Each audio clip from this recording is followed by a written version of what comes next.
Hello, and thank you for choosing this heartfelt, clean, historical Western romance by Shelby Bennett. Before we dive in, please remember to subscribe. Your support helps us continue sharing these wonderful stories with you for free. So find a comfortable spot, relax, and let this tale transport you to another time and place. Enjoy. Chapter 1. The train pulled to a slow, screeching halt, steam hissing and swirling in the warm, dry air. I stepped down, holding onto the railing with gloved fingers, my grip tighter than I'd intended. The wooden platform felt solid under my feet, but the world around me seemed to sway. My first impression of the town was the dust. It swirled in the light breeze, settling on the hems of dresses and the edges of wide-brimmed hats. The main street was lined with simple wooden buildings, 2 stories at best, with hand-painted signs swinging above open doors. The smell hit me next. Horses and cows, sweat and hay, with just a faint tang of something sharp and metallic like gunpowder. A rifle cracked somewhere down the street, followed by cheers and laughter. This was nothing like the rolling green hills and stately oaks of home. I adjusted the ribbon on my bonnet and smoothed the front of my dress, not for the first time wishing I'd worn something less fine. This was my best traveling outfit, a pale blue skirt and a white blouse with pearl buttons, but it suddenly felt all wrong.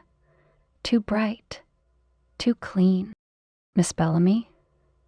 A low voice cut through the bustling background noise, and I turned to see him. Wyatt Dalton, my intended. He stood a few paces away, hands resting on the rough wooden side of a wagon, his hat tilted just enough to hide his eyes. His broad shoulders and sturdy build gave him the look of a man who'd spent his life working this harsh land. He straightened as I met his gaze, the brim of his hat lifting just enough to reveal clear blue glossy eyes, sharp and wary. I swallowed and dipped a small curtsy out of habit, clutching my small case close. Mr. Dalton. He tipped his hat. Wyatt. His voice was deep, his tone careful, as if weighing every word before speaking it. Welcome to Greenridge. I offered a tentative smile, unsure what to say.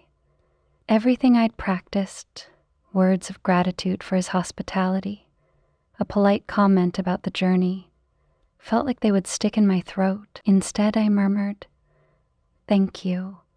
It's different from what I expected." His brow furrowed just a little, but he didn't press me. "Let's get your things loaded up. It's a bit of a ride to the ranch." He reached for my trunk, lifting it as if it weighed nothing at all. I stepped back, brushing at the dust on my gloves, and followed him to the buckboard. I'd never been more aware of the silence between 2 people. Every crunch of his boots on the dry wooden board seemed to echo louder than it should. Wyatt secured the trunk and offered his hand as I climbed into the wagon seat. His palm was rough, the strength in his grip undeniable. I caught his scent briefly. Leather, horses, and something clean, like the cedarwood chests we'd kept linens in back home. I pulled my hand away quickly once I was settled. As we started down the road, the wagon jostling over ruts and rocks, I kept sneaking glances at him. He was focused on the path ahead, his hand steady on the reins, the muscles in his arms flexing as he guided the horses. He didn't say much, but the occasional glance my way, quick, assessing, not unkind, told me he was trying to figure me out as much as I was trying to figure out him. I wanted to ask him about the ranch, about the town, about what I should expect, but something held me back. Maybe it was the quiet way he carried himself, or the lines etched into his sun-browned face. I had the sense that Wyatt wasn't a man who talked much, at least not until he trusted you.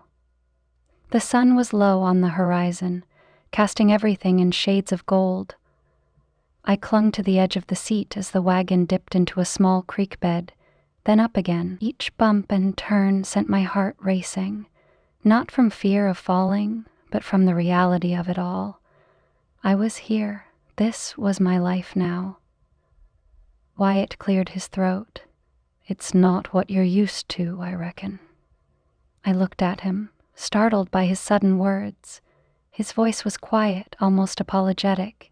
"No, it's not," I admitted, then quickly added, "but it's beautiful in its own way."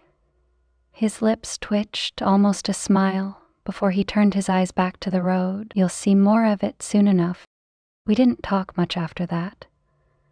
The steady clomp of the horse's hooves and the soft creak of the wagon's wheels filled the silence. I felt the weight of his presence beside me, solid, steady, yet closed off. As the town receded behind us and the land stretched out before us, I clutched my case tighter. I didn't know what awaited me at the ranch, or what kind of man Wyatt truly was. All I knew was that this place, this land, had already begun to seep into my bones. The wagon rattled along the dirt trail, the only sound aside from the steady rhythm of the horse's hooves. I glanced at Wyatt, hoping he'd say something, anything to break the silence, but his face was hard, his eyes fixed on the horizon as if he were looking for something or someone out there in the wide open land. I pulled my shawl tighter around my shoulders and stared out at the endless rolling hills, dotted with scrubby bushes and the occasional clump of cattle grazing in the distance. The heat of the sun was beginning to wane, but the dry air still clung to my skin. We had just crested a rise when I saw it, a thin plume of smoke curling into the sky, its gray haze rising against the deepening blue of the evening. I stiffened. "What's that?" I asked, my voice cracking the heavy quiet. Wyatt's jaw clenched. He muttered something under his breath that I didn't catch, then gave a sharp flick of the reins. The horses broke into a faster trot, jostling me so hard I had to grip the side of the seat. The smell of smoke hit us before we reached the ranch. It wasn't the comforting smell of a campfire. It was harsher, stinging my nose and throat. When we arrived, the scene was chaos. A section of the cattle pen was reduced to charred, jagged timbers. Ranch hands yelled over the frightened bawling of the cattle, scrambling to fix the fence before the animals bolted. The ground was blackened in patches, and a pile of hay still smoldered faintly, sending up small curls of smoke. The air was thick with the tang of burning wood and scorched grass. Wyatt jumped down before the wagon even stopped. "Damn him," he growled, and this time I heard the venom in his voice. I stayed on the wagon, clutching the seat as I watched the chaos unfold. Then I saw him. On the ridge just beyond the corral, a lone rider sat motionless on a tall, dark horse. He was just far enough away that I couldn't see his face, but his posture told me plenty. There was something unnervingly calm about the way he leaned on the saddle horn, his hat tipped low against the dying sunlight. He looked as though he'd been waiting there, watching the destruction like a king surveying his kingdom. Wyatt's hand went to his revolver, his fingers curling tightly around the grip. He didn't draw it, but the tension in his arm told me he was ready to. "That's Rafe," he said, his voice heavy and cold. He said it like I should know the name. "Who's Rafe?" I asked. My words sounded small, almost drowned out by the distant crackle of embers. He didn't look at me. His eyes stayed locked on the man on the ridge. Trouble. Before I could ask anything more, Rafe turned his horse and rode off, disappearing over the hill without so much as a glance back. I don't know why, but the way he left, so calm, so in control, left an impression that stayed with me long after he was gone. That was my first glimpse of the man who'd thrown our lives into turmoil, and it wouldn't be the last. The ranch had grown tense and quiet. Every time I looked at Wyatt, I saw how tired he was. He spent his days in the fields or the corral, his hands always busy, patching a fence, fixing a roof, checking the livestock. When he came inside at night, he was too exhausted to talk. He'd sit at the table, eat his meal in silence, and go straight to bed. I tried to speak to him a few times, but he always brushed me off. "Everything's fine," he'd say. But it wasn't, not even close. One afternoon I sat in the parlor, embroidering a handkerchief I'd started before I left home. The pattern was simple, a sprig of flowers, but I kept pricking my finger. My thoughts drifted too much, and my hands wouldn't stay steady. A knock on the front door startled me. Setting my needlework aside, I rose and smoothed the front of my dress. When I opened the door, one of the ranch hands stood there. He was young, barely more than a boy, and his hat was in his hands. He shuffled his feet and glanced around nervously before handing me a sealed envelope. "Ma'am," he said, his voice barely above a whisper, "I was told to give this to you. That's all I know." Before I could ask who it was from, he turned and hurried off. I closed the door, holding the envelope like it was a hot coal. The handwriting on the front was neat, almost too neat, nothing like Wyatt's rough scrawl. It wasn't signed, but I didn't need to guess. My heart pounded as I broke the seal and pulled out the folded sheet of paper. The note inside was short and to the point.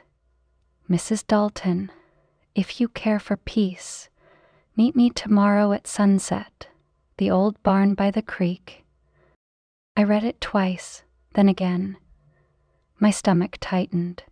What kind of peace was he offering? Could he even be trusted? Part of me wanted to crumple the letter and forget it, but another part of me couldn't shake the thought. If this Rafe Barrett had a way to end all this fighting, shouldn't I at least hear him out? Still, meeting him, alone, in secret, felt wrong. I bit my lip, staring at the letter until the words blurred. Maybe I should show it to Wyatt.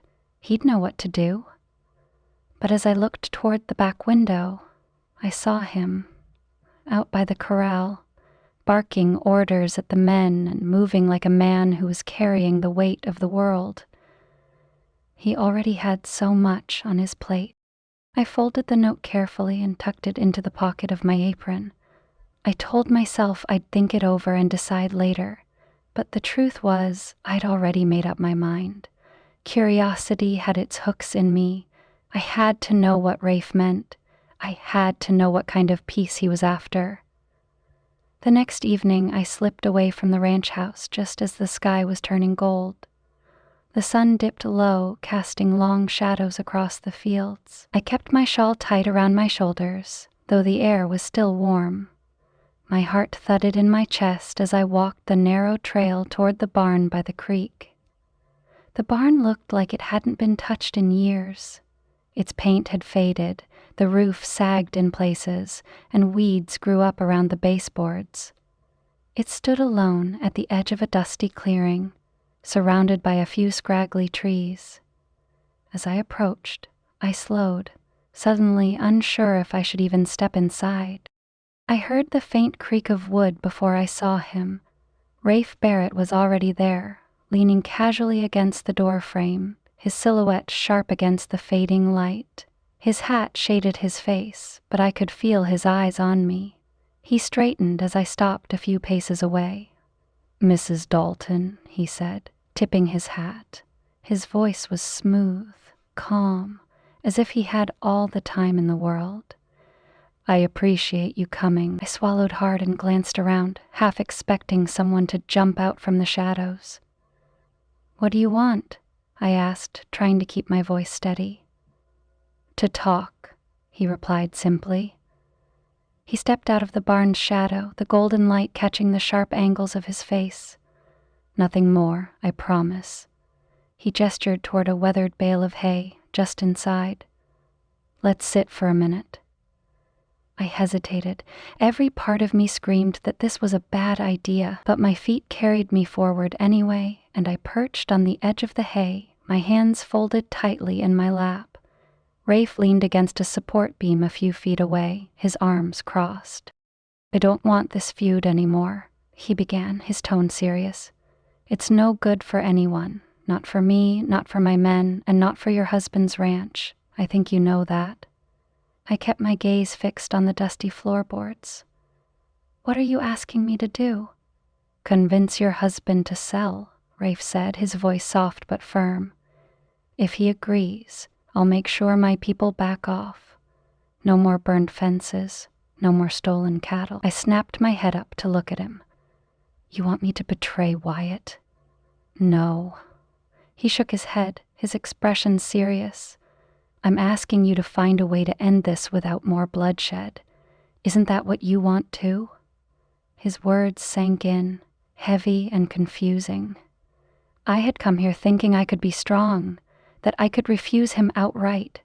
But now, sitting in this old barn, hearing him talk about peace, I wasn't so sure. Rafe stepped closer, just enough for me to see the earnest look in his eyes. "You're new to all this.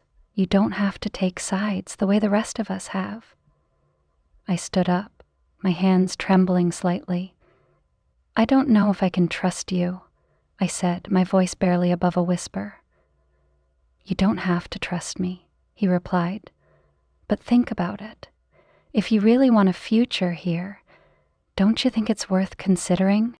I turned away, my mind a whirl of doubts and questions. His voice stopped me before I reached the door. "I'll be around if you change your mind," he said. "Just remember, peace doesn't come easy out here." I left the barn without looking back. The walk home felt longer, every step weighed down by the decision I now had to make. As the sun dipped below the horizon, the stars began to blink into view, scattered across the wide-open sky. I clutched my shawl tighter, wondering if Rafe's idea of peace was worth risking everything I'd just started to build. Chapter 2. When dusk arrived, I took a deep breath and told Wyatt I needed some air. He barely looked up from the table, his brow furrowed as he studied a hand-drawn map of the ranch's boundary lines. I left without another word, my hands trembling as I wrapped my shawl around my shoulders and stepped out into the cooling evening. The walk wasn't far, but every step felt heavier than the last. The old barn came into view, its roof sagging and weathered boards glowing softly in the fading golden light. The world around me was so still, the only sound the faint rustle of the breeze in the dry grass. My heart pounded as I reached the entrance. I hesitated, then pushed the door open, the hinges creaking softly. I stepped inside, clutching my shawl close. The air was cooler here, shaded and smelling faintly of dust and old wood. For a moment I thought I'd made a mistake. No one was there. Then his voice came from the shadows, smooth and calm. "Didn't think you'd come."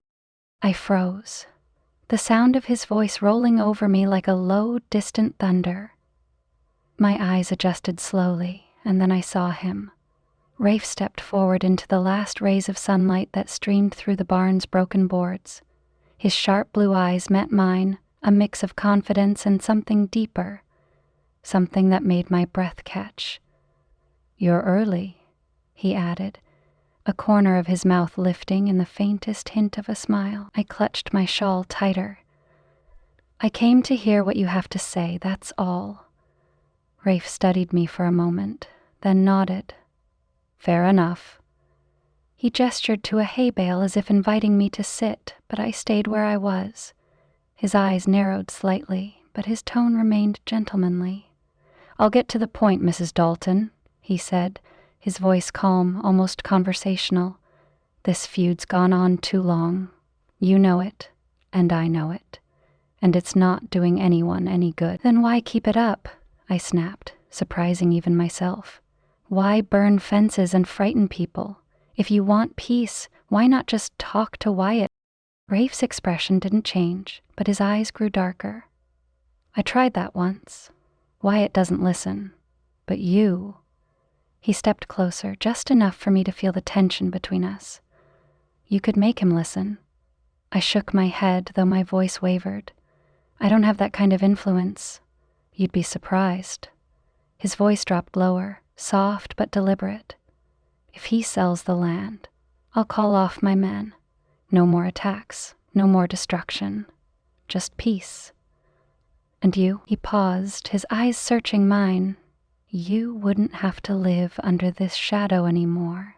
You could start fresh, somewhere safe. I stared at him, unsure whether I was more angry or unnerved. His words were calculated, but the way he looked at me, steady, piercing, made it hard to focus. I could feel my pulse quicken. I tried to tell myself it was fear, but it didn't feel like fear. It felt like something heavier, something more dangerous. I can't do that, I said, though my voice lacked the strength I'd hoped for. You're asking me to betray my husband. I'm asking you to think, he replied. Not just about what's right, but what's best for everyone, and what's best for you. His words hung in the air, and I didn't know how to answer. I only knew I had to get away from him, away from this strange, growing pull I didn't want to admit I felt. I have to go, I said, taking a step back. Rafe's gaze lingered on me for a moment, then he tipped his hat. As you wish. I didn't wait for more. I turned and walked quickly out of the barn into the twilight. My heart pounded all the way back to the ranch, and I kept telling myself that it was only because of the risk I'd taken, only because of the danger he represented. But deep down, I knew it wasn't that simple. Not at all. By the time I reached the edge of the barnyard, the sun was just a sliver on the horizon, bathing everything in a hazy amber glow. The heat of the day had faded, leaving behind a warm breeze that tugged at the loose strands of hair around my face. As I approached the barn, I felt a strange mixture of dread and curiosity. I knew this meeting was risky, perhaps even foolish, but I couldn't turn back now. The barn was quieter than I expected. I stepped inside, letting my eyes adjust to the dim interior. My boots scuffed against the wooden floor, and the faint smell of hay and old timber filled my nose. My heart jumped as his voice cut through the silence. Didn't think you'd actually show up. I turned toward the sound, and there he was, leaning casually against a wooden beam.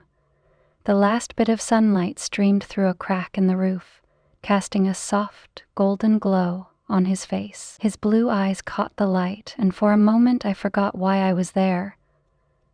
I didn't come here to waste time, I said, though my voice came out softer than I intended. Good, Rafe replied, stepping out of the shadows. He moved with the confidence of a man who was used to getting his way, but his expression was calm, almost kind. Because I'm not here to waste yours either.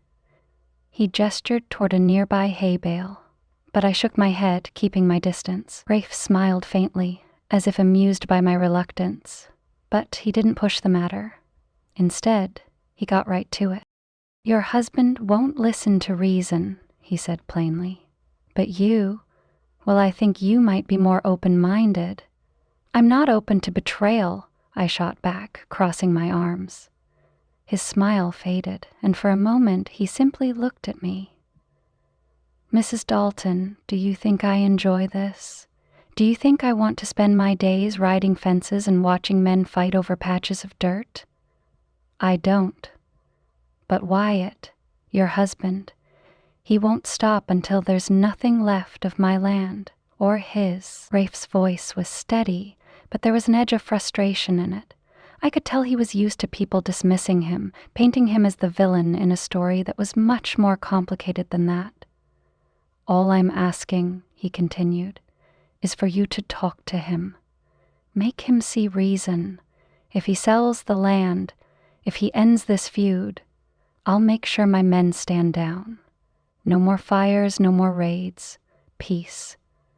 For everyone. His words hung in the air, and I couldn't help but feel a small flicker of hope. The thought of peace, of not having to live with the fear of waking up to more destruction, was tempting. But then I remembered Wyatt, his tired eyes and weathered face. I remembered how much the ranch meant to him, how hard he'd worked to keep it. Could I really ask him to give it all up?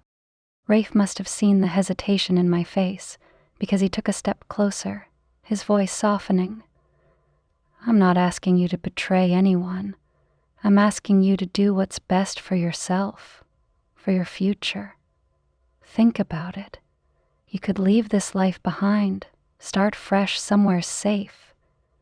His words should have made me angry, but instead, they left me feeling confused. I wasn't sure if it was the promise of peace or the way he said it, low, earnest, as if he genuinely believed it was the right thing to do.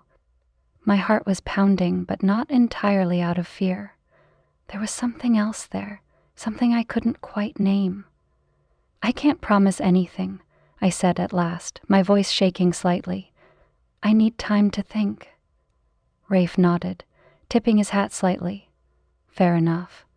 Just remember, you'll need to make a choice soon, before it's too late. I left the barn without another word, my mind spinning. As I walked back to the ranch, the cool night air did little to calm me. I couldn't shake the feeling that something was changing, something I wasn't ready to face. Chapter 3. The day after my meeting with Rafe, I couldn't stop thinking about what he'd said. His words echoed in my mind no matter how hard I tried to push them aside. I threw myself into chores, hoping to wear myself out enough that I'd forget, even just for a little while. Late that afternoon, as the sun cast long shadows over the ranch, I decided to tackle the attic. The small, dusty space hadn't been touched in years. Wyatt had mentioned it once, saying there wasn't much up there except a few old boxes and broken tools. It seemed like a good place to lose myself, at least for an hour or two. I climbed the narrow stairs, each step creaking under my weight, and pushed open the low door at the top. The attic smelled of dry wood and forgotten things. Dust hung in the air, stirred up by my movement. I spotted a small chest near the far wall, its brass latch tarnished and green with age. Something about it caught my eye. It wasn't just an old crate of tools, it was a proper chest, the kind that might hold something personal, something worth keeping. Kneeling before it, I brushed the dust off the top and tried the latch. It stuck at first, but after a few careful tugs it gave way. Inside, the contents were simple: a few loose papers, some faded photographs, and a bundle of letters tied with a pale, worn ribbon. My breath caught. The handwriting on the envelopes was unmistakable. It was Wyatt's. I knew his hand well enough from the few notes he'd left me about what time he'd be back from the range or when he needed something repaired, but these were older, much older. The paper was yellowed at the edges, and the ink had faded slightly. My fingers hovered over the bundle, unsure if I should even open it, but the curiosity, the restlessness that had been gnawing at me won out. I carefully slipped the ribbon off and unfolded the top letter. Wyatt's familiar handwriting filled the page, neat but firm. At first it seemed innocent enough. He wrote about land negotiations, about deals being made to expand the ranch. But as I read on, the tone changed. The words became sharper, colder. He wrote about how another family had refused to sell, and how they'd left him no choice but to take more direct action. My stomach twisted as I read his calm explanation of how the family was driven off the land, how the ranch hands had encouraged them to leave, how it was all done to protect what was rightfully his. Rafe's family. He hadn't mentioned them by name, but it wasn't hard to piece it together.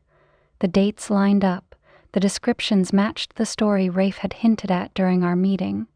I could practically hear Rafe's voice again, low and steady, as he'd accused Wyatt of being the one who started all this. My hands shook as I set the letter aside and picked up another.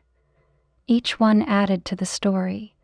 making it clearer that Rafe's bitterness wasn't born from greed or spite. It came from something deeper: loss, betrayal, and years of feeling wronged. I put the letters back in the chest and closed the lid. My head was spinning. The man I'd married had always been a quiet, steady presence. He'd seemed like a rock, strong and dependable, but these letters showed a side of him I hadn't seen before, one that was willing to make hard choices, even cruel ones, to protect what he thought was his. I thought about Rafe, the pain in his eyes that he tried so hard to hide. I thought about the accusations he'd made and how I'd wanted to dismiss them as nothing more than an enemy's lies. But they weren't lies. My chest felt tight as I sat there in the dusty attic. The letters had been hidden away for a reason. Wyatt hadn't wanted anyone to find them, not even me. I didn't know what I would do next, or how I'd even begin to bring this up to him. All I knew was that I couldn't unsee what I'd just read. I had married a man I barely knew, and now I wasn't sure what to believe. That night, I stayed in the kitchen long after supper, fiddling with the dishes. Wyatt had finished eating and gone outside to check on the horses. The weight of those letters felt heavy in my pocket, but I wasn't sure how to bring them up. I didn't know what I wanted to hear. I only knew I had to ask him. When he finally came back in, I mustered up my courage. He set his hat down on the table, ran a hand through his hair and looked at me. His brow furrowed slightly when he saw I hadn't gone to bed. "What's wrong?" he asked, his voice low but steady. I reached into my pocket and pulled out the letters, holding them up so he could see. My hand trembled, but I kept my eyes fixed on his. "Tell me it isn't true." The room was silent, except for the faint creak of the old wooden floor under my boots. Wyatt's expression didn't change at first. Then his jaw tightened, and he stepped closer. He took the letters from my hand without a word, unfolded one, and glanced at the familiar writing. But he didn't look at me. "Tell me you didn't do this," I said, my voice breaking. "Tell me this isn't what it looks like." He folded the letter slowly, deliberately, and placed it back on the table. When he finally spoke, his tone was low and hard, like a hammer striking stone. "I did what I had to do to keep this ranch. This land is my legacy, and I'll be damned if I let anyone take it." The words hit me harder than I expected. I stared at him, trying to see some sign of regret in his face, but his expression stayed firm, cold, unfamiliar. I had come here thinking I would find safety, stability, a future. But the man standing in front of me now wasn't the man I thought I'd married. He felt like a stranger. "How could you?" I started, but the words caught in my throat. "How could you just—" "It wasn't a choice I made lightly," he interrupted, his tone growing sharper. "But I did what needed to be done. That family refused to sell. They were holding on to something that wasn't theirs anymore. I had to protect what's mine." I felt the room close in around me. The warm glow of the lantern cast long, sharp shadows on the walls, making everything feel smaller, darker. I wanted to ask more questions, to push for more answers, but I knew I wouldn't get them. Wyatt was shutting down. His broad shoulders stiffened, his mouth set in a thin, unyielding line. "Is that how you plan to handle everything?" I asked, my voice trembling. "Just force people out, no matter the cost?" He didn't answer. Instead, he picked up his hat and turned away. "I've got work to do in the morning," he said quietly, not looking at me. "You should get some rest." And then he was gone, leaving me standing alone in the dim kitchen, holding on to letters that had changed everything. A few weeks later, Wyatt came in from the yard and set his hat down on the table. His face was set in that tight, unreadable way he often wore now. "There's a ball in town tonight. We're going," he said simply. I looked up from the bread dough I'd been kneading, surprised. "A ball?" "It's expected," he said. People need to see us. This ranch. We've got to show them we're still strong. I didn't argue. I wasn't sure what to say anyway. Instead, I cleaned myself up as best I could and pulled out the one good dress I had brought with me. It was soft blue satin, something my sister had insisted I pack. "You'll want to look nice," she'd said. At the time, I'd wondered if I'd ever have a reason to wear it. Now, I smoothed it over my hips, tied a ribbon at the waist, and hoped it was enough. We rode into town as the sun dipped low, casting everything in a warm, golden light. By the time we reached the town hall, lanterns were lit, their flickering glow spilling onto the wooden steps. People milled about outside, chatting and laughing, their voices a cheerful hum that seemed out of place in my tense world. I followed Wyatt inside, where the sound of a fiddle and the steady stomp of boots on the dance floor filled the room. The hall was brightly lit, the walls strung with garlands of green and gold.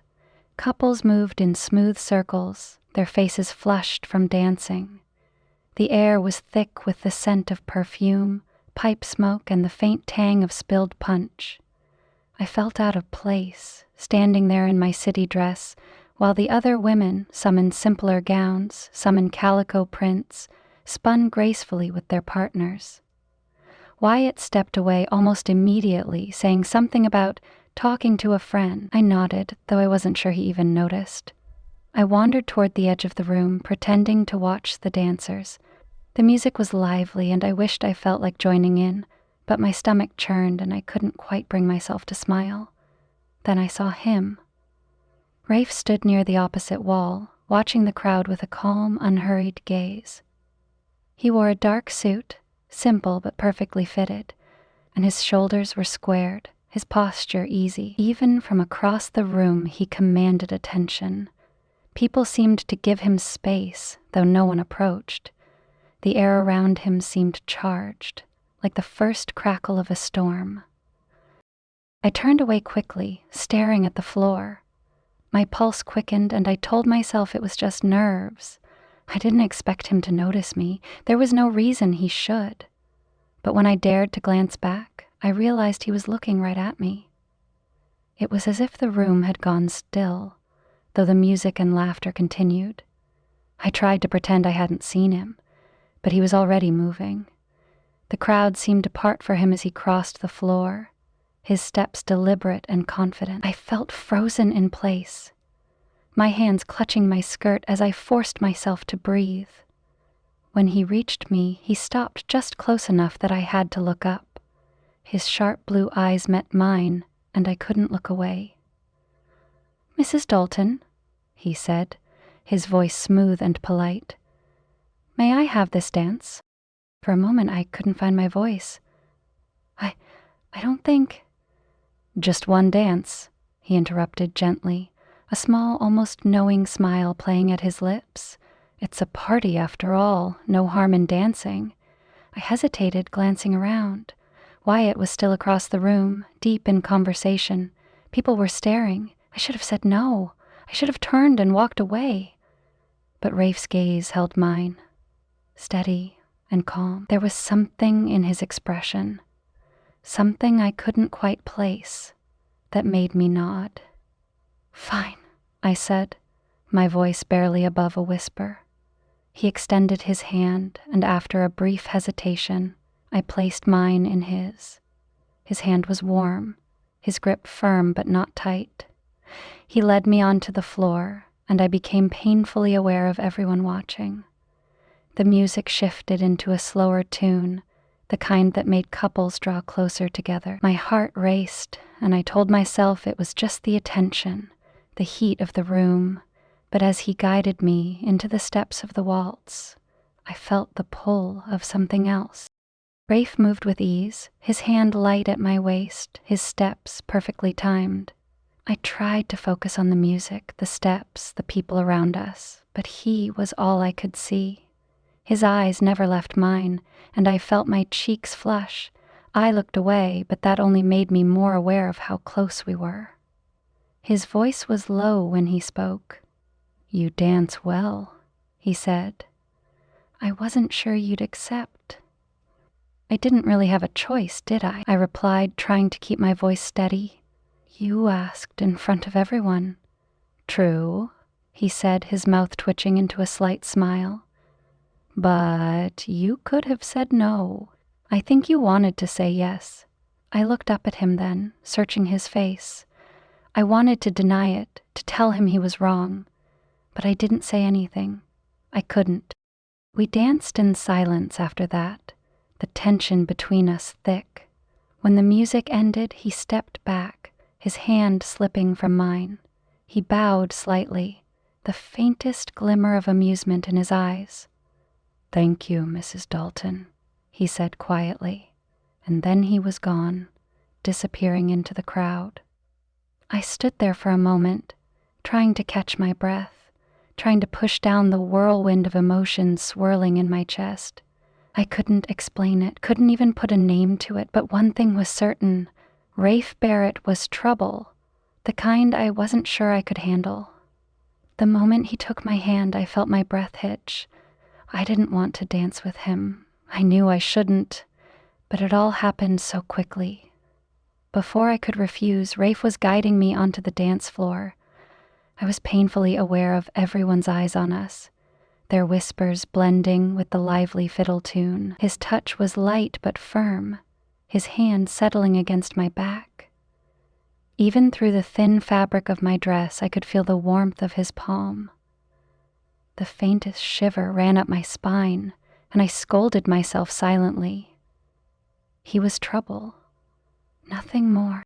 As the music began, he led me into the steps of the waltz. His movements were fluid and practiced, the kind of confidence that made my heart race. I forced my feet to follow his lead, hoping no one could see how nervous I was. My face was warm, though I wasn't sure if it was from the heat of the crowded room or the way Rafe looked at me. "You should leave," I whispered. The words felt weak, even as I said them. My voice trembled slightly, but I hoped he wouldn't notice. "Why would I?" he said, his smile widening, when the most interesting woman in the room just stepped into my arms. I glanced away, my pulse quickening. "You're only here to stir up trouble. And you're only pretending you're not enjoying this," he countered smoothly. His voice low and teasing.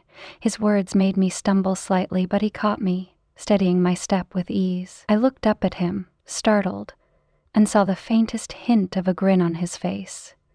It wasn't just confidence. It was the knowledge that he was getting under my skin. And he was. The music swelled and our movements quickened. I couldn't seem to keep my heart from pounding, but it wasn't fear. It was something deeper. Something I didn't want to admit. I tried to focus on the dance, on the people around us, but all I could feel was the tension between us. His presence was too strong, too close. It was like a fire that refused to be ignored. Finally, the music ended. Rafe stopped, bowing slightly as he released me. I should have felt relief, but instead, a strange emptiness settled in the air. He stepped back, tipping his hat with a look that said he knew exactly what I was feeling. "Thank you, Mrs. Dalton," he said, his voice smooth and polite, as if nothing had happened. Then he turned and walked away, disappearing into the crowd. I stood there, the echoes of the music still in my ears. My hands trembled as I clasped them in front of me, and I couldn't quite bring myself to look around. I felt exposed, confused, and most of all, furious. At him, at myself, at the way my heart was still beating too fast. I knew Rafe Barrett was trouble. I'd known it from the moment I first saw him, but now, standing there with the ghost of his touch still on my back, I realized just how dangerous that trouble could be. Chapter 5. I had been out by the stables that morning, brushing down one of the younger horses. The sunlight had just started to warm the ground and the air was fresh and still. I could hear the ranch hands further down the yard, shouting to one another as they loaded hay bales. It felt like any other day. Then I heard the galloping. Fast, too fast to be one of our men riding back from the range. I turned, the brush still in my hand, and saw them. 3 riders, their faces hidden by scarves. Before I could call out, one of them grabbed me. I struggled, but his grip was like iron. "Let go of me!" I shouted, but my voice was swallowed by the pounding of hooves and the shouts of the masked men. One of them swung me up onto a horse, holding me tight in front of him. The reins slapped against the horse's neck, and we were off. The ranch disappeared behind us as we rode hard and fast toward the hills. The ride felt endless, each bounce and jolt sending shocks through my body. I tried to keep track of where we were going, but the land all looked the same.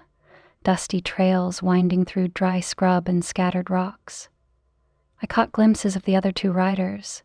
They didn't say much, but their laughter was low and cruel. One of them looked back at me once, his eyes dark and mocking, before spurring his horse to ride ahead. By the time we reached the canyon, I was shaking, not just from fear, but from exhaustion and anger. They hauled me down from the horse, and I stumbled as my feet hit the ground.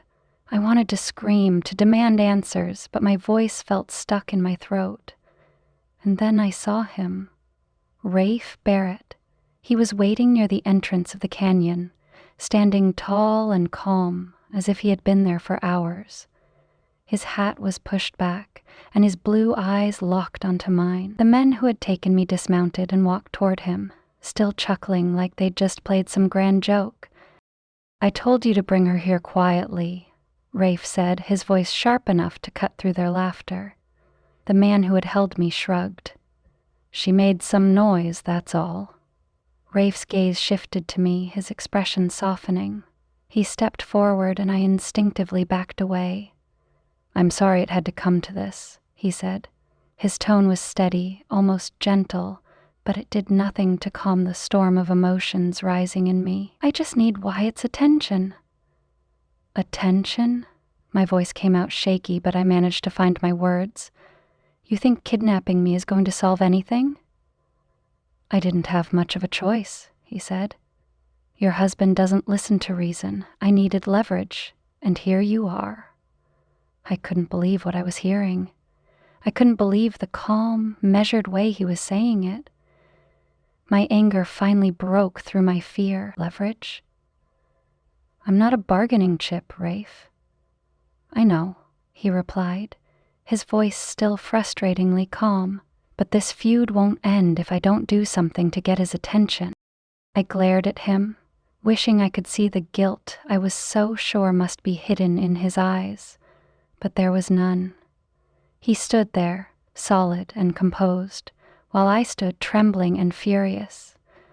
I wanted to yell at him, to demand that he let me go, but I knew it wouldn't make a difference. Instead, I bit my lip and turned away, swallowing the lump in my throat. The canyon walls rose high around us, the sun barely reaching the ground. It was quiet now, except for the distant sound of the horses shifting and the men murmuring among themselves. Rafe stood there, silent and still, while I tried to calm the storm of emotions raging inside me. This wasn't over, not by a long shot. At first I kept my distance, watching Rafe from across the fire. I'd spend the days searching for escape routes in the rocky canyon, but the guards were always near, and my chances always seemed to slip away. Evenings were the worst. I'd sit stiffly on a rough blanket near the flames, refusing to look at him, but aware of every move he made. But Rafe wasn't what I expected. He didn't bark orders or gloat about my capture. Instead, he treated me more like a guest than a hostage. When the afternoon sun blazed, he'd offer me water from his canteen even before taking a drink himself. At night, he made sure I had a warm place by the fire. Once, when a gust of wind knocked over my cup, he quietly refilled it without saying a word. It was these small, unexpected kindnesses that began to unsettle me. One night, after most of his men had gone to sleep, I finally broke the silence. "Why me?" I asked.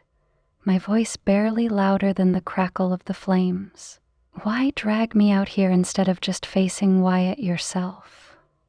Rafe looked up from where he was poking at the fire with a stick. The light played across his features, casting shadows under his sharp cheekbones. For a long moment, he didn't answer. Then he said, because he'd never listened to me, not after all that's happened, but you have a way of making people listen. I scoffed, though his words tugged at something inside me. I don't have any power over him. If you think he'd sell the land just because I asked— I don't mean sell it, Rafe interrupted, his tone gentler now. I mean talk sense into him. Make him see that this feud won't end well for either of us. If he keeps pushing, keeps fighting, there won't be anything left to fight for. I shook my head, looking down at my hands. You don't understand him at all. Maybe not, he admitted. But I know what it's like to lose everything. And I know what it's like to fight so hard for what's left that you forget why you started in the first place. He fell quiet then, staring into the fire. I didn't press him, but I could see something shift in his expression. A wariness, a sadness he hadn't shown before.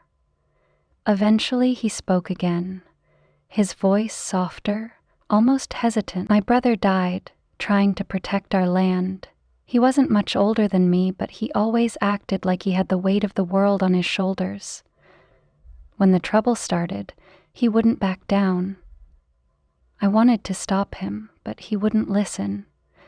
He said we had to stand our ground. His gaze drifted to the stars above, his voice trailing off for a moment. I always thought he was so strong, but when he fell, when I saw him lying there in the dirt, I realized it wasn't strength, it was desperation. He fought because he didn't see another way. I listened, my chest tightening at the raw emotion in his voice. For the first time, I saw the man behind the hardened exterior. This wasn't the cocky, confident Rafe who had taken me from the ranch. This was someone who had carried a burden of loss and grief for far too long. I'm sorry, I said quietly. It wasn't much, but it was all I could offer. He nodded, a faint smile touching his lips. Thank you. I don't talk about him often. Most folks just see me as the man causing trouble, the man who's trying to take something that isn't his. But all I ever wanted was to keep what was ours. I never set out to hurt anyone, not really. I didn't know what to say. His words didn't excuse what he'd done, but they gave me a glimpse of his humanity. They made me see the complexity of the feud, the way it had twisted good men into enemies. In the days that followed, our conversations grew longer, quieter, more honest. Rafe began to ask me about my life back home, about the family I'd left behind. He seemed genuinely curious, not just making polite conversation. I found myself telling him things I hadn't even told Wyatt. Little memories of my childhood, the way my mother's garden always smelled of lavender in the spring, the time my sister and I had sewn matching dresses from scraps of fabric. He listened closely, his blue eyes softening, as if he could picture every detail. The more we talked, the more I realized I wasn't just a pawn to him anymore. I was a person, someone he began to care about, though neither of us dared to say it out loud. I tried to remind myself that I loved Wyatt, that I was loyal to my husband, but out here, under the vast, starry sky, far from the ranch and the feud, I couldn't ignore the pull I felt toward Rafe. It wasn't just his stories or his kindness. It was the way he looked at me, like he truly saw me, like I was someone worth seeing. One night, as the fire burned low and the canyon walls seemed to hold us in a world all our own, Rafe glanced over at me. You make me think about things differently, he said softly, about what I've done, about what I still want to do. What do you mean? I asked, though I wasn't sure I wanted to hear the answer. I mean, you make me wonder if there's another way, a way to end all this without losing more than I already have. His words lingered in the air, heavy and hopeful at the same time. I wanted to believe him. I wanted to believe that we could both find peace, that this wasn't the beginning of more pain, but the start of something better. I just wasn't sure how to make that hope a reality. The festival planning brought more people together than I could have imagined. It started off small, a few neighbors offering to help set up tables or bring a pie, but soon, it seemed like half the town had their hand in it. Folks who hadn't spoken in years were suddenly working side by side, dragging chairs and hauling baskets. It felt like something new was taking shape, something better. By mid-morning, the tables under the oak trees were already filling up. Women laid out hand-stitched quilts, smoothing the edges and carefully arranging platters of bread, roasted chicken, and corn pudding.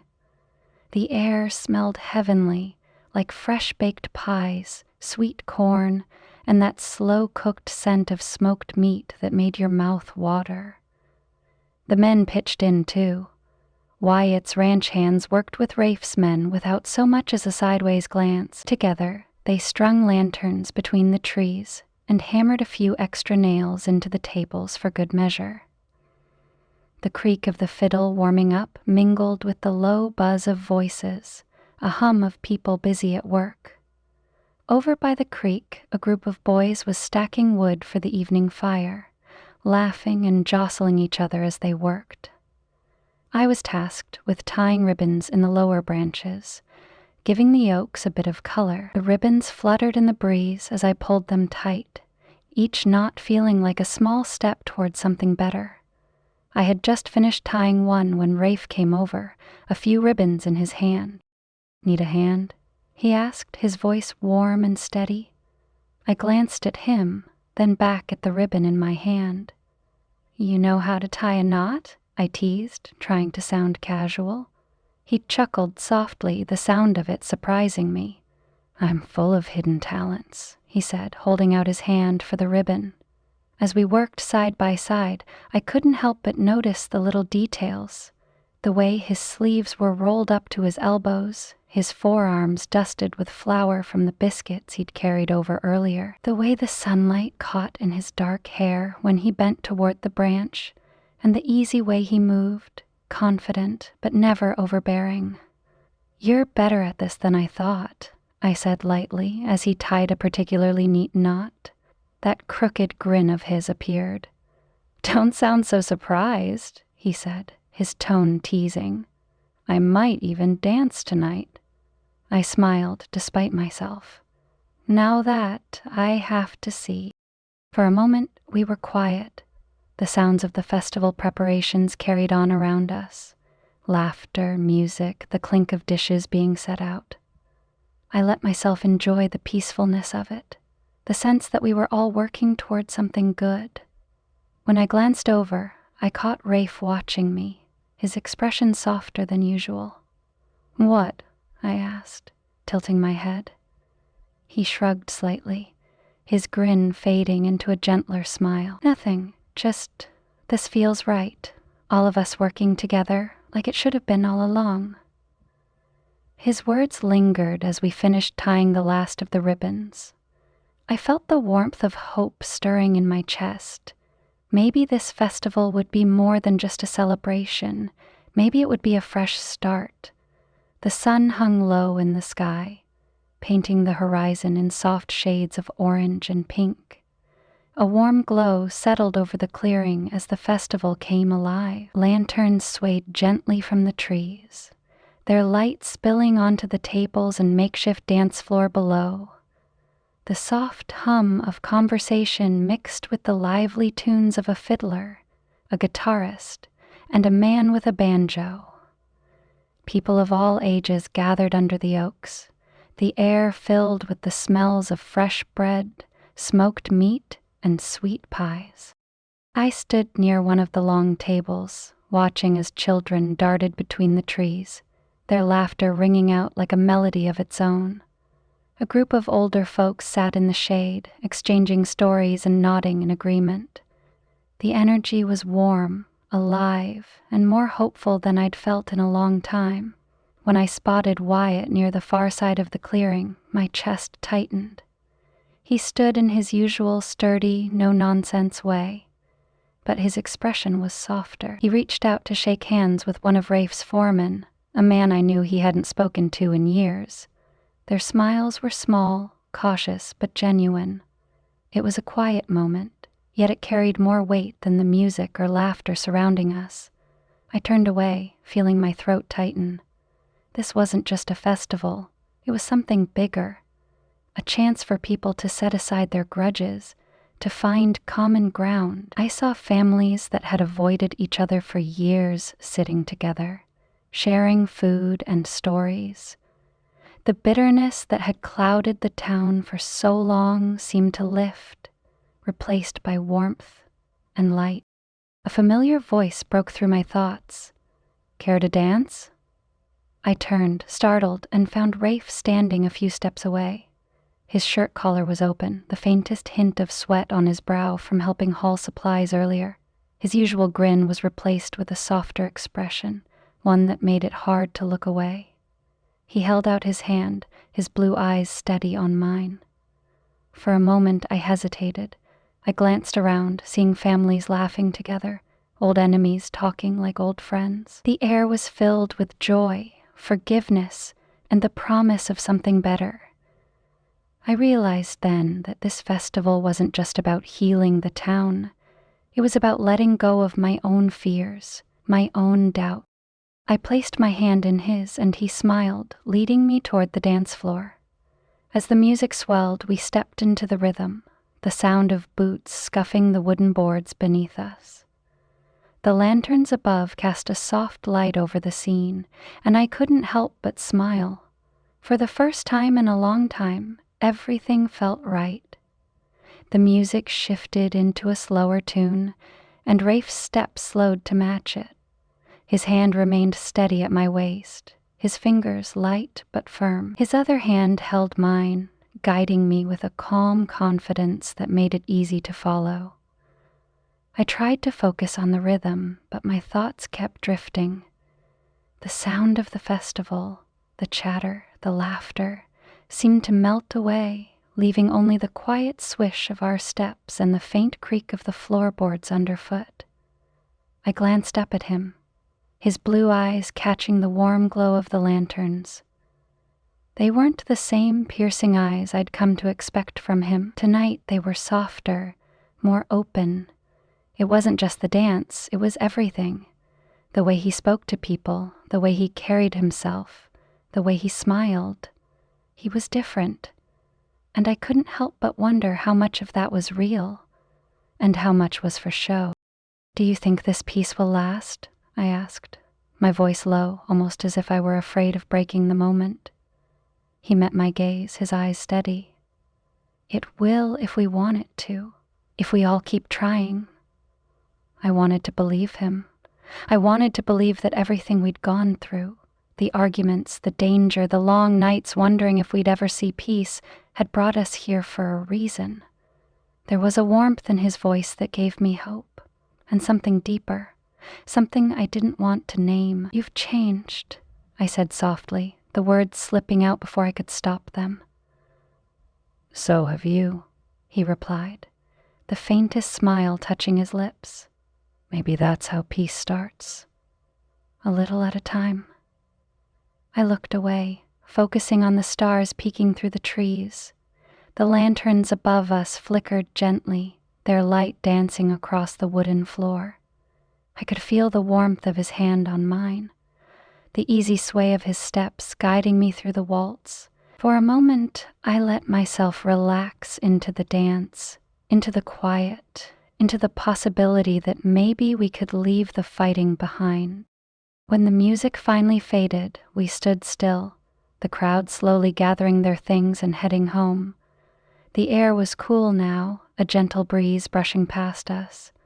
Rafe released my hand, his fingers lingering just a second longer than they needed to. "Thank you," he said, his voice quiet, his eyes searching mine. I nodded, unable to say more. As I watched him turn and walk away, I knew this wasn't just the end of a feud. It felt like the start of something entirely new. The early sunlight poured over the ridge, turning the valley below into a patchwork of gold and green. I walked slowly, my boots scuffing the soft dirt, holding the small sapling close. The air was crisp, fresh from the rains a few days back, and the earth felt new. The land had been through a lot, just like us. But this morning it was quiet, and for the first time in what felt like forever, it felt like things were going to be all right. I spotted Rafe before he saw me. He stood with one hand resting on the top rail of the old fence, his dark hair catching the sunlight. His shoulders were relaxed, and his stance was easy, like he was finally letting himself breathe. I stopped a few feet away, waiting for him to notice me. When he turned, his eyes softened, and the faintest smile touched his lips. "You're up early," he said. "So are you," I replied, holding up the sapling. Thought this might be a good spot. He looked at the little tree in my hands, then out at the valley stretching below us. "A tree, huh?" I nodded, shifting my grip on the sapling. Something to remind us of what we've been through, of what's ahead. He straightened and stepped closer, taking the sapling carefully from my hands. His fingers brushed against mine, and I felt a brief warmth. Something small, but steady. He studied the tiny green leaves, then glanced back at me. "That's a fine idea," he said, his voice low but firm. For a moment we just stood there, the silence filled with the sound of birds in the distance and the soft rustle of the grass. I didn't say anything, and neither did he, but I felt like we understood each other, right there on that ridge. The land had a way of quieting all the noise in my head, and standing beside Rafe, it felt like maybe we were planting more than just a tree. We were planting something for the future, something that might grow. I woke up with the morning sun streaming through the window. The air smelled fresh, still carrying the scent of last night's bonfire. Everything felt quieter now, calmer, as if the festival had taken the last of the tension away. I dressed quickly, pulling on my boots and a clean blouse. I had something I wanted to do before the day got too busy. I grabbed the small sapling I'd found by the creek the day before. Its roots were wrapped in a bit of damp burlap, and the thin green leaves shivered slightly in the morning breeze.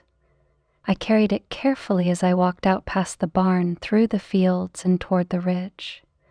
The grass was soft and damp underfoot, and a few birds chirped high in the trees. When I reached the top of the ridge, I spotted Rafe. He was leaning against a weathered fence post, his arms crossed over his chest, looking out at the valley below. His shirt sleeves were rolled up, and the sunlight caught in his dark hair, making it shine faintly. He looked peaceful, but there was a weight in his stance, as if he was lost in thought. I stepped up beside him, feeling the breeze on my face. The land stretched out before us, soft and green after the long, dry summer. It looked different now, less like a battlefield and more like a home. For the first time in a long while, the valley felt at peace. "Thought this might be a good spot," I said, holding out the sapling. He glanced down at it, his mouth curving into a small smile. "A tree, huh?" I nodded. "Something to remind us of what we've been through, of what's ahead." Rafe straightened and took the sapling from my hands, cradling it carefully. He looked at it for a moment before meeting my gaze. "That's a fine idea," he said. His voice was quiet, thoughtful. I didn't know what else to say, so I just stood there beside him, looking out at the land we both cared for. The morning sun rose higher, warming the earth and making the leaves on the sapling glow faintly. It was just a small tree, but it felt like the start of something bigger, something we could both grow from. Rafe and I didn't need to say much as we worked. The soil was softer here than I'd expected. easy to turn with the spade he'd brought along. The sun warmed my back, and a light breeze carried the smell of wildflowers from somewhere close by. Birds flitted between the nearby trees, their calls mixing with the steady rhythm of our digging. It felt calm, peaceful, even as my thoughts turned over everything that had happened to bring us to this moment. After a while, we finished the hole. I carefully unwrapped the sapling, handing it to Rafe. His fingers brushed mine as he took it, a fleeting touch that sent a strange warmth through me. He crouched down, holding the young tree steady while I pushed the dirt back around the roots, patting it firm. When it was done, I stepped back and wiped my hands on my skirt. The little sapling swayed slightly in the breeze, its slender trunk and handful of green leaves catching the morning light. It didn't look like much, just a tiny thing in the middle of all that open land. But it was alive. It was growing. I glanced at Rafe, who stood beside me, his arms crossed as he gazed at the tree with a thoughtful expression. "Do you think it'll survive?" I asked, breaking the silence. He turned to look at me, his blue eyes clear and steady. "I think it'll thrive," he said, "if we take care of it." A smile tugged at my lips, and I felt something shift inside me. The weight that had pressed on my chest for so long, the worry, the uncertainty, began to lift. I nodded, my voice soft but firm. "Then we will." For a long moment we just stood there, side by side, watching the little sapling. The morning sun climbed higher, casting a golden glow across the valley. I could see both ranches in the distance, their outlines blurred by the hazy light. For the first time, they didn't look divided. They looked like they belonged to the same land, part of something whole. It hit me then, all at once, what this moment meant. It wasn't just a tree, and it wasn't just an end to the feud. It was the start of something new, something I'd been searching for without even realizing it. A home, a future, and maybe even a love strong enough to grow roots as deep as the land beneath our feet.